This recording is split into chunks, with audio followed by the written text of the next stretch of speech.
What's up guys? Gladiator here. So for today's video, pag-uusapan natin yung isa rin sa mga frequently asked questions sa mga videos ko. Yun ang bigyan daw sila ng working program, ng workout, kung paano mag-workout, gano'n. So, ang ibibigay ko sa inyo guys, yung sistema ko sa workout ko. Hindi na yung buong yung mga anong araw, mga gano'n. Ang ibibigay ko lang sa inyo, sa video na to, kung ano yung ginagawa ko before mag-workout, gano'n. Tapos after mag-workout. So, ang pinaka-basic talaga guys is una, overall body na warm-up. Huwag nyo kakalimutan yung warm-up. Hindi na necessary yung stretch. Kahit warm-up lang. So, example sa warm-up is before kayo mag-start, from head to foot movement para sa mga joints nyo, hindi maging stiff yung katawan nyo. So, ganito. Yung pababa kayo, sample, shoulder naman, gano'n. Yan.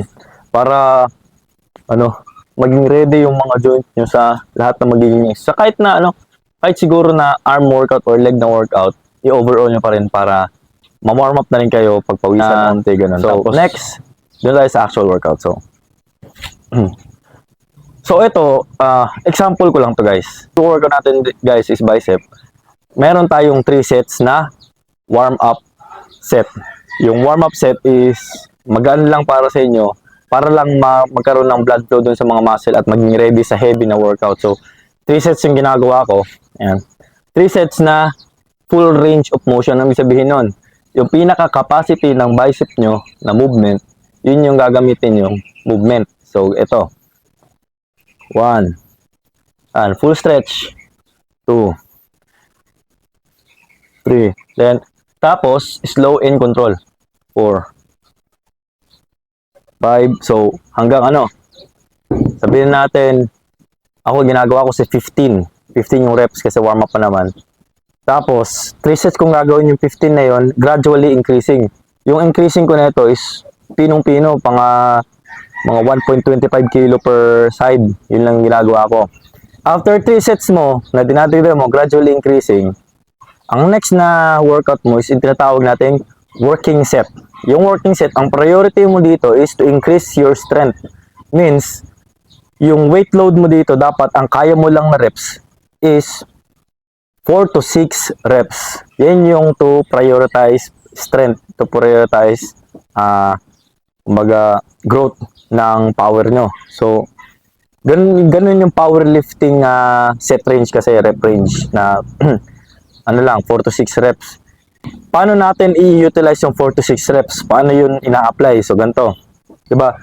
Kanina, sa warm-up set, full range of motion. Ako, basta nag-working set na ako.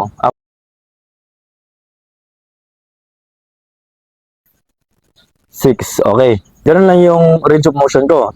So, let's say, sabihin natin kaya kong gawing 8. Ang ibig sabihin nun, pag kaya mo pang gawing 8, pag abot mo ng 6, at sa pakiramdam mo, kaya ko pang gawing 7, kaya ko pang gawing 8, means, yung binubuhat mo, hindi pa siya powerlifting na weight para sa level mo.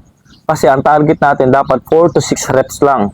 So, ibig sabihin nun, dadagdagan mo siya ngayon sa second set mo na estimated hindi ka bababa ng 4 at hindi ka sobra ng 6. For example, ginawa natin 15-15 na to. 50 kilos yung bubuhatan natin. For example, nag-perform na ako gato. 1. Oh, ganun. Hindi na kinaya yung pangalawa. Ibig sabihin nun, sobra din yun sa powerlifting nyo. Less yung hypertrophy dun. Hindi growth yung makukuha nyo dun.